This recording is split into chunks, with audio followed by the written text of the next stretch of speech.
Artinya memang sudah ada langkah-langkah baik, kebijakan-kebijakan strategis yang sudah dilakukan oleh pemerintah di periode sebelumnya. Lalu di pemerintahan yang sekarang masyarakat melihat bahwa tampaknya kebijakan ini masih akan atau diharapkan minimal ya akan terus berjalan.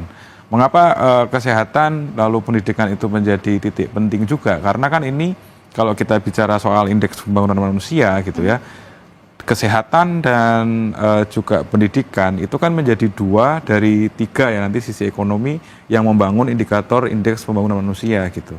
Dan ketika kita bicara angka IPM kita Indonesia dalam 4 tahun terakhir itu memang ada tren yang meningkat gitu. Artinya dari sisi data sekunder pun atau data IPM itu pun kita bisa melihat bahwa ada masyarakat atau ada perbaikan dari sisi kesehatan dan juga pendidikan yang dirasakan. Gitu.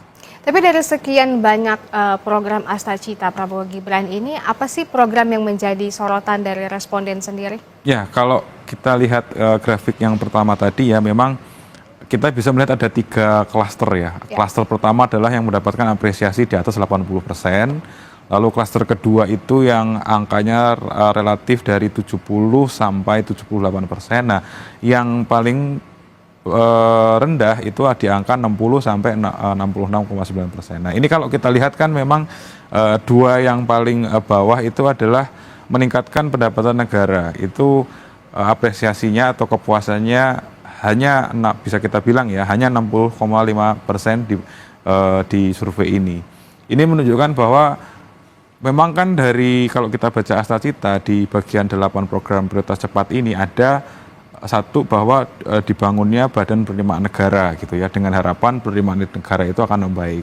Nah, kalau memang angkanya masih rendah pertanyaannya adalah apakah program ini sudah masyarakat pahami dengan baik atau memang masih masyarakat masih menunggu ini sebenarnya apa yang dilakukan dan mungkin dalam 100 hari ini tidak ada isu atau tidak ada kebijakan yang dilihat secara masif oleh masyarakat.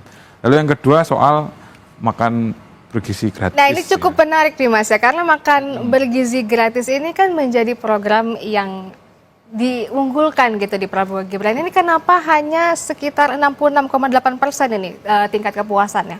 Iya, 65,9% memang relatif rendah, tapi angka ini sebenarnya sedikit naik dibandingkan survei sebelumnya atau jajak pendapat yang kita lakukan sebelumnya ya, karena waktu itu angkanya masih di bawah ini sekitar 59 atau 60%. Artinya memang ada sedikit kenaikan sekitar 5% ini menunjukkan bahwa memang masyarakat mungkin cukup optimis dalam tanda kutip program ini sudah dijalankan.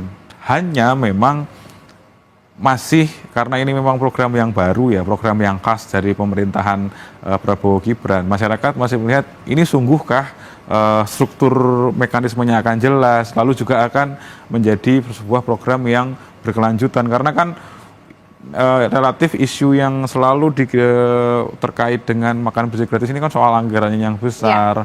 Lalu kalau mau dibuat itu di seluruh Indonesia bagaimana mekanismenya di daerah-daerah, apakah seluruhnya akan mendapatkan. Nah, itu mungkin yang masih mengganjal dalam tanda kutip ya di benak responden atau di masyarakat kita, sehingga masih bertanya-tanya apakah memang program ini akan berjalan dengan baik. Sekaligus ini juga menjadi tantangan bagaimana sisi berkelanjutan yang sudah mendapatkan apresiasi positif ditantang pemerintah sekarang bagaimana implementasi di hal-hal yang lebih konkret ini begitu.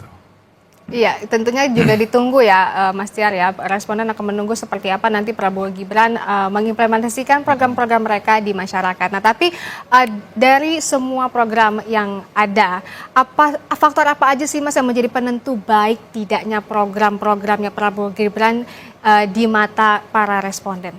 Ya, kalau kita bicara kepuasan sebenarnya kan ini kan persepsi ya Mbak ya. Persepsi itu kan dibangun dari 2 sisi internal dan sisi eksternal. Sisi internal, kepuasan masyarakat tentu dibangun dari pengalaman hidup sehari-hari mereka, apa yang dirasakan, apa yang sungguh mereka alami dalam keseharian, itulah yang membangun persepsi mereka dari sisi internal gitu ya. Tapi dari sisi eksternal kan persepsi itu juga dipengaruhi dari skala yang kecil, misalnya obrolan mereka dengan lingkungan di sekitar, hingga yang paling besar misalnya pengaruh media massa, media sosial gitu ya, itu yang membangun persepsi. Nah, artinya tidak hanya kita bisa bicara kalau kita bicara eksternal soal pemberitaan, soal bagaimana itu dikampanyekan di media atau di media sosial itu kan menunjukkan bahwa ya itu persepsi masyarakat, oh mungkin program ini baik, mungkin tidak. Tapi kan yang lebih penting adalah bagaimana program ini memang dirasakan dalam kehidupan sehari-hari rakyat ini. Nah itulah yang membangun persepsi kepuasan dan ketidakpuasan. Nah tentu saja kalau kita lihat dari sini pelayan kesehatan